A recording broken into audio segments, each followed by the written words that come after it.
बारिश में ससुराल आए अमीर और गरीब बहू के मायके वाले। आई है यहाँ बैठ जाइए। बहू, रिद्धिमा बहू, जल्दी से एसी ऑन कर दे।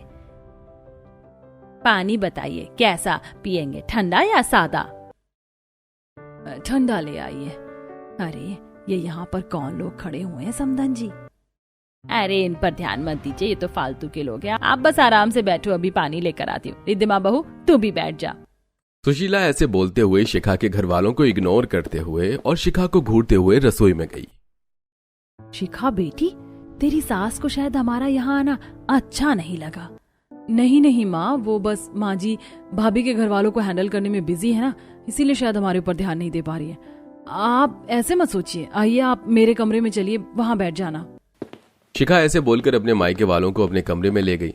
रिद्धिमा और शिखा दोनों सुशीला की बहुएं थी। सुशीला एक अमीर औरत थी जिसकी एक बहू रिद्धिमा अमीर मायके से आई थी और दूसरी को उसका बेटा नवीन अपनी पसंद से गरीब मायके से लेकर आया था।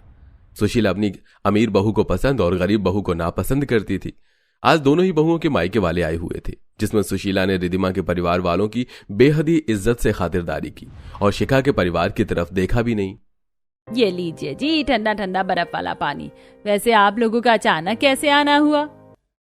बस हम लोग तो आपके शहर से आगे जाने को निकले थे, यहीं एक नया मॉल बना था ना, लेकिन फिर लौटते वक्त ध्यान आया कि रिद्धिमा का ससुराल भी तो रास्ते में पड़ता है, तो हम सभी यहाँ आ गए। वैसे वो लोग कौन थे? कोई खास लोग नहीं थे, वो मेरी बहू है ना शिखा, उसके माँ बाप थे, सारे गरीब। मुझे तो उनका मेरे घर में आना ही अच्छा नहीं लगता। आप लोग नाश्ता करो। एक तरफ सुशीला शिखा के मायके वालों के बारे में ऐसे बोल रही थी तो वहीं दूसरी तरफ, बाहर से तो तेरे घर की कितनी बड़ी बिल्डिंग है, लेकिन तुझे ये कैसा कमरा दिया हुआ है तेरी सास ने शिखा? वो मैं उनकी पसंदीदा बहू नहीं हूं ना, इसलिए उन्होंने मुझे घर के पीछे वाले इस कच्चे कमरे में जगह दी हुई है। अच्छा आप सभी ये बातें छोड़िए, आप मेरे कमरे में आराम से बैठिए, तब तक मैं पानी लाती हूँ। शिखा ऐसे बोलकर पानी लेने को निकल गई। पीछे पीछे उसकी छोटी बहन रानी भी आ गई। शिखा पानी लेने अपने घर की मेन बिल्डिंग में गई, जहां बाहर हॉल में ही रिद्धिमा के मायके वालों का नाश्ता हो रहा था। नमस्ते, माँ बाबा को ये पानी पिलाऊंगी। रुको एक मिनट, दिखाना तो जरा कि तुमने क्या लिया है। पानी है रिद्धिमा भाभी। हाँ तो दिखाओ, कभी पता चली पानी के नाम पर उल्लू बनाकर जूस या कोल्ड ड्रिंक लेकर चली जाओ। लीजिए देखिए, आप खुद तो अपने मायके वालों को सारे घर का राशन खिलाने को तैयार हो और मेरे 2 ग्लास पानी पर भी नजर रख रही हो। हाँ तो ना रखे क्या नजर? तुझे यूं ही कुछ भी लेकर जाने दे। तेरे बाप ने नहीं दी थी ये फ्रिज दहेज में कि आराम से निकाल कर चलती बनी बोतल को।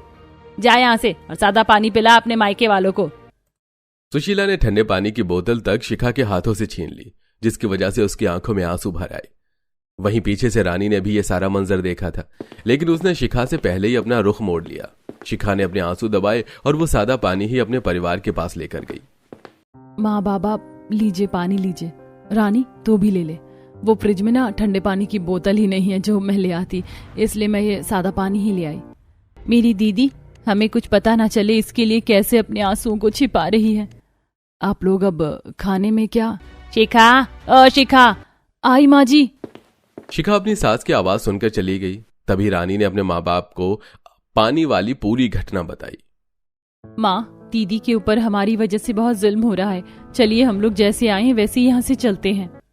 हम तो बस अपनी बेटी से मिलने आए थे। अगर उसकी सास को हमसे इतनी ही दिक्कत है तो बस शिखा आ जाए, हम उसे अलविदा बोलकर चले जाएंगे और कभी उसके घर की तरफ का रुख नहीं करेंगे। एक तरफ गरीब परिवार ऐसे सोच रहा था तो वहीं दूसरी तरफ, यहाँ घर में मेहमान आए हुए हैं, खाना क्या तेरे मायके से आए हुए नौकर बनाएंगे? चल खाना बना। माँ, मेरी मम्मा को आज एप्पल पाई, भाभी को फिश करी, भैया को दाल मखनी और बाबा को पनीर खाना है, बनवा देना। सुन लिया ना, तो अब बना देना।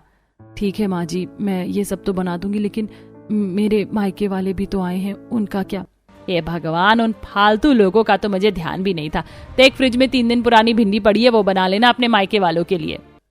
सुशीला की बात सुनकर शिखा को बहुत दुख हुआ, लेकिन उसने जाहिर नहीं किया। उसने रिद्धिमा के परिवार के लिए पकवान बनाए और अपने माँ बाप के लिए बासी भिंडी बनाकर उसने उन्हें उससे रोटी दे दी।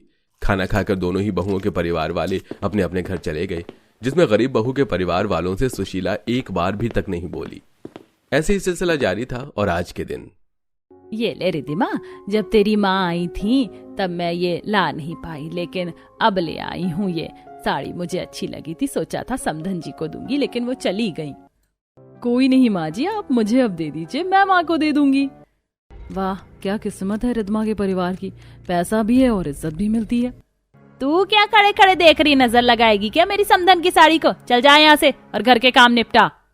सुशीला ने शिखा के सामने रिद्धिमा को उसकी माँ के लिए तोहफा दिया और उसे ऐसे ही भगा दिया। वैसे ये शिखा के लिए कोई बड़ी बात नहीं थी, इसीलिए उसे ज्यादा बुरा नहीं लगा। अब ऐसे ही चलते चलते लगभग 1 महीने का वक्त गुजर चुका था और बरसातें लग गई थी। रात का वक्त था, ऐसे में अचानक से घटा गहराई और तेज बारिश होने लगी। आहा, बारिश हो रही है, अच्छा है, अब नेचुरल ठंडक हो जाएगी कब से, वरना एक जैसी चिपचिपी गर्मी पड़े ही जा रही थी। वैसे पहली बारिश को ऐसे बोरिंग तरीके से देखना तो उसको वेस्ट करना है। मैं अभी अपने लिए चाय बना कर लाती हूँ। रिद्धिमा नीचे गई और अपने लिए चाय बनाने लगी। अभी वो चाय बना ही रही थी कि रसोई में सुशीला आई। ओहो, तो रात की बारिश के लिए चाय बनाई जा रही है। बुढ़िया को भी हर चीज में ही अड़ना होता है। माँ जी, आप भी चाय पियेंगी क्या? बहू नेकी और पूछ पूछ, और चाय का तो असली मजा ही बरसात में पीने में है, बना ले। हाँ बढ़िया, तेरा पेट इतना मोटा वैसे ही थोड़ी है, तो सब कुछ खाने का दम रखती है। मेरी चाय में अब इसका भी हिस्सा लगा। रिद्धिमा का अंदर से चाय बनाने का जरा भी मन नहीं था, लेकिन उसने फिर भी अपनी सास की चाय अपने साथ बनाई और फिर उसने उसे अपने कमरे की खिड़की से बैठकर बारिश देखते हुए एंजॉय किया। वैसे रेनी सीजन बेस्ट है, मन करता है कि ये कभी खत्म ना हो। काश और जोर जोर से पानी पड़े तो छींटे जो चेहरे पर आएंगी उनसे और मजा आएगा। नवीन जी, लाइए मुझे रोटियों की डलिया दीजिए, पानी अगर घर में घुसा तो डलिया भीग जाएगी। शिखा, कहाँ रखोगी इसको?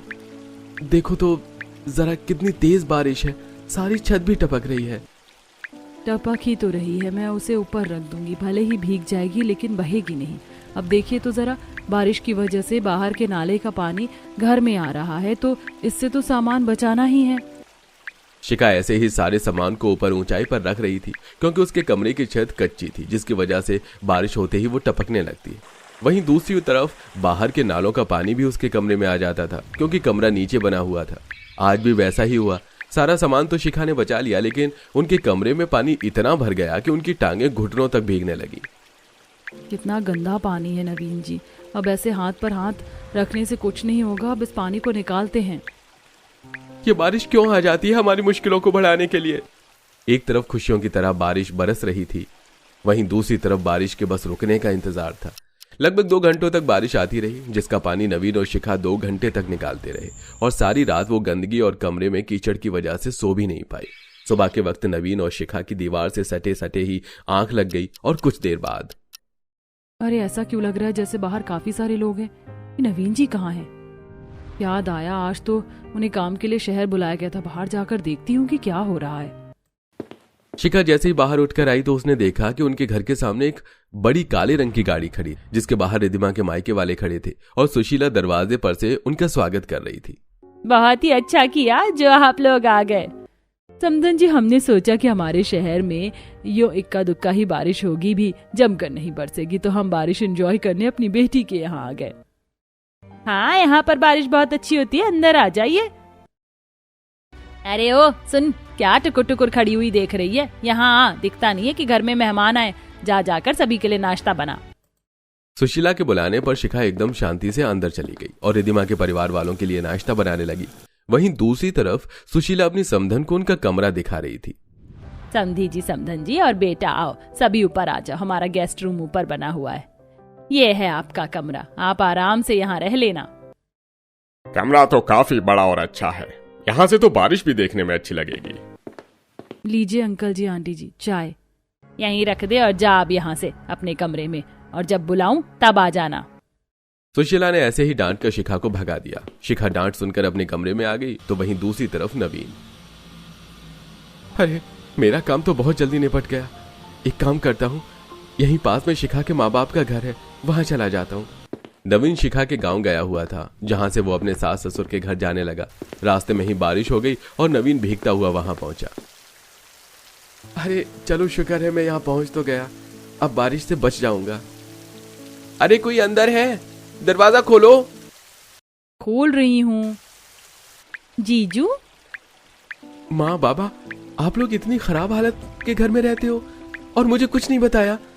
ये घर की छत इतनी टपक रही है कि लग ही नहीं रहा सर पर छत भी है। मैं कुछ नहीं जानता, आप लोग अब मेरे साथ चलोगे और मेरे घर में रहोगे।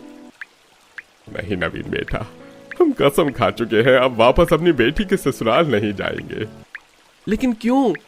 नवीन की क्यों पर किसी से जवाब नहीं बन पाया। वो लोग नहीं चाहते थे कि नवीन की माँ उसी की नजरों में गिर जाए, जिसकी वजह से उन्होंने उसे कुछ भी नहीं बताया।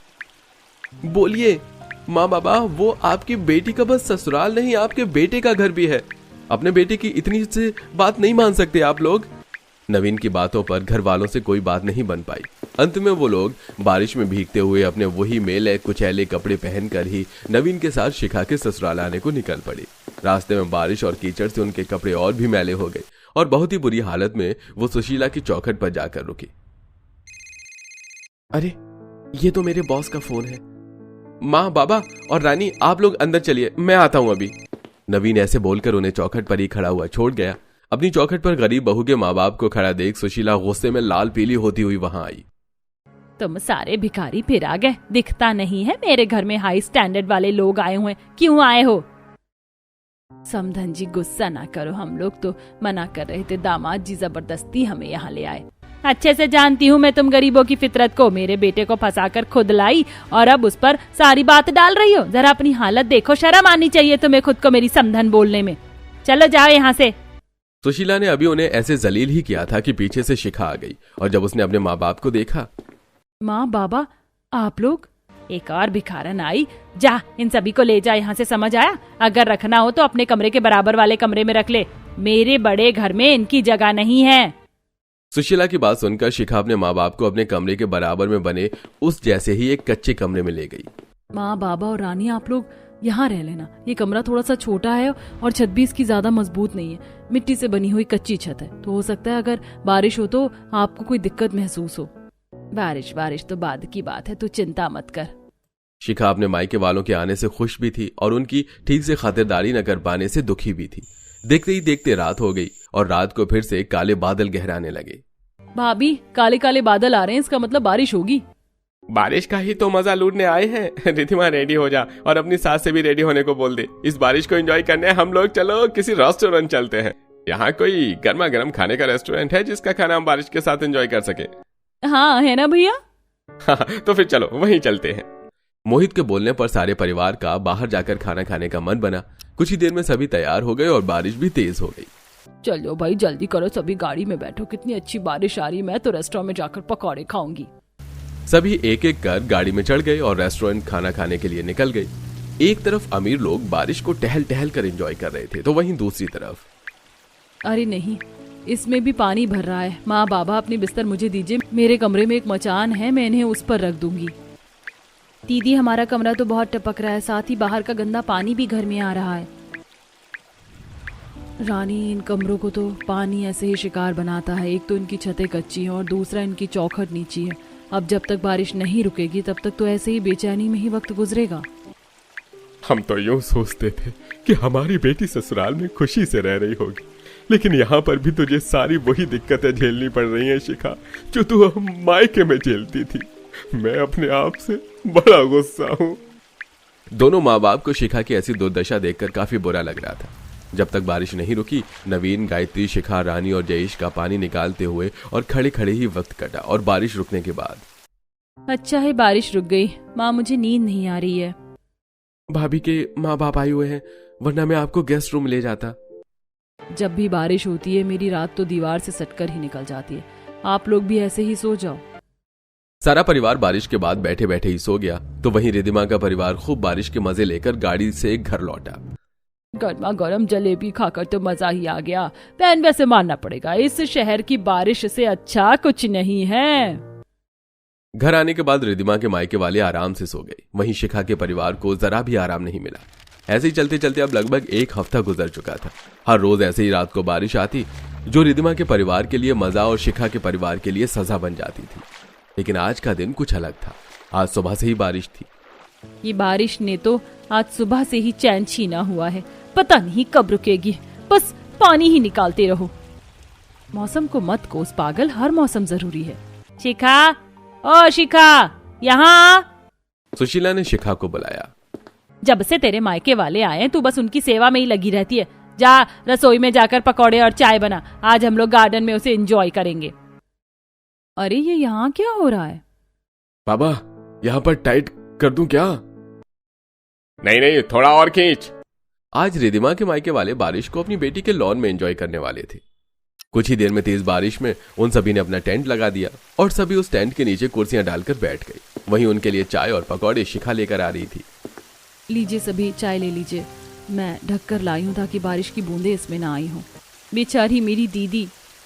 रानी खिड़की से शिखा को देख रही थी तो वहीं दूसरी तरफ सुशीला ने रानी को देख लिया और जैसे ही शिखा पकौड़े लेकर वहां गई, सुशीला ने एक पकौड़ा उठाकर कुत्तों की तरह रानी के आगे डाल दिया। क्या घूरे जा रही है? ले खा ले और अंदर चली जा। सुशीला का ये बर्ताव शिखा ने भी देखा लेकिन वो कुछ बोल नहीं पाई। रानी क्या तू बस खिड़की पर खड़ी हुई है? चल जल्दी जल्दी पानी निकलवा वरना सब कुछ ऊपर रखा हुआ भी बह जाएगा। अपनी माँ की बात सुनकर रानी ने काम पर फोकस किया। एक ही जगह पर दो तरह की जिंदगियां दिखाई दे रही थी। पहली वो जिनके लिए बारिश वरदान की तरह होती है और दूसरी वो जिन पर वो अभिशाप की तरह बरसती है। रोजाना ऐसे ही सिलसिला जारी था। सुशीला रिधिमा के परिवार वालों पर जान देती थी और शिखा के मायके वालों को पूछती तक नहीं थी। ऐसे ही आज के दिन सुशीला अपनी समधन का कुछ सामान लेने बाहर आई। बारिश होकर निपटी थी और बाहर कीचड़ थी। सुशीला अभी बाहर आई ही थी कि उसका कीचड़ पर पांव फिसल गया और वो कमर के बल गिर गई। हाय हाय, गिर गई रे, मर गई रे, अरे कोई उठाओ, हाय। सुशीला की कमर में लचका आ गया था जिसकी वजह से वो हिल नहीं पा रही थी। मोहल्ले के एक बच्चे ने आकर सुशीला के घर में उनके गिरने की खबर दी। क्या माँ जी कीचड़ में गिर गई? इस औरत की भी मिसाल अलग ही है। जरा सी बरसात होकर कीचड़ क्या हो गई, इनसे चला भी नहीं गया। मैं तो बिल्कुल भी उन्हें लेने नहीं जाऊंगी। खुद तो गंदे नाले के कीड़े जैसी हो ही गई होंगी, मुझे भी कर देंगी। गंदी कीचड़, मुझे तो बहुत घिन आती है, मैं भी नहीं जाऊंगी। एक तरफ रिधिमा का परिवार ऐसे बातें बना रहा था तो वहीं दूसरी तरफ शिखा की माँ। सुना तूने शिखा, समधन जी गिर गई हैं, चल उन्हें उठाने चलते हैं। गायत्री और शिखा बिना दूसरी बार सोचे सुशीला की मदद करने आई। सुशीला पूरी कीचड़ में हो गई थी। कैसे कैसे उन्होंने उसे उठाया और खुद भी गंदे होते हुए वो लोग उसे घर को लाए। आराम से समधन जी। धीरे धीरे वो उसे घर के दरवाजे तक लेकर पहुंची जहां रिधिमा और उसके मायके वाले सुशीला के बारे में ही बातें बना रहे थे। सुशीला ने सब कुछ सुन लिया लेकिन वो कुछ नहीं बोली। कुछ देर के बाद जब गायत्री और शिखा ने मिलकर सुशीला को साफ कर दिया तब गंगा उसके पास आई। समधन जी, आपको कहीं ज्यादा लगी तो बस कीजिए गंगा जी। अब मैं आपका दोगला चेहरा देख चुकी हूँ। मुझे उठाने को ना मेरी अमीर बहू आई ना ही समधन। इस मुश्किल वक्त ने मेरी आंखें खोली कि मेरे अपने तो मेरी गरीब बहू है। अब मैं और तुम दोगले लोगों को अपने घर में बर्दाश्त नहीं करूंगी। जाओ, निकल जाओ यहाँ से। माँ जी, और जिसे इन्हें रोकना है वो खुद भी जा सकता है। पता है मुझसे एक बड़ी गलती हो रही थी और वो ये कि मैं अपनी गरीब बहू को गलत समझती थी, लेकिन अब मैं उस गलती को सुधारूंगी। आज से ही मेरी समधन और मेरी गरीब बहू सभी इसी घर में मेरे साथ रहेंगी और दोगुले लोग यहाँ से जितना जल्दी उतना जल्दी निकल जाएं। सुशीला की बात सुनकर गंगा कुछ नहीं बोल पाई। उसने अपना सामान बांधा और वो वहां से अपनी फैमिली के साथ चली गई। गंगा के जाते ही सुशीला ने गायत्री के परिवार को अपने घर में बुलाया और शिखा को भी उसी घर में जगह दी। अब शिखा को उसका वो हक मिल चुका था जिसकी वो हकदार थी। आज के बाद फिर कभी सुशीला ने अपनी गरीब बहू या उसके मायके वालों से मुंह नहीं बनाया और अब सभी मिलजुल कर खुशी खुशी रहते थे।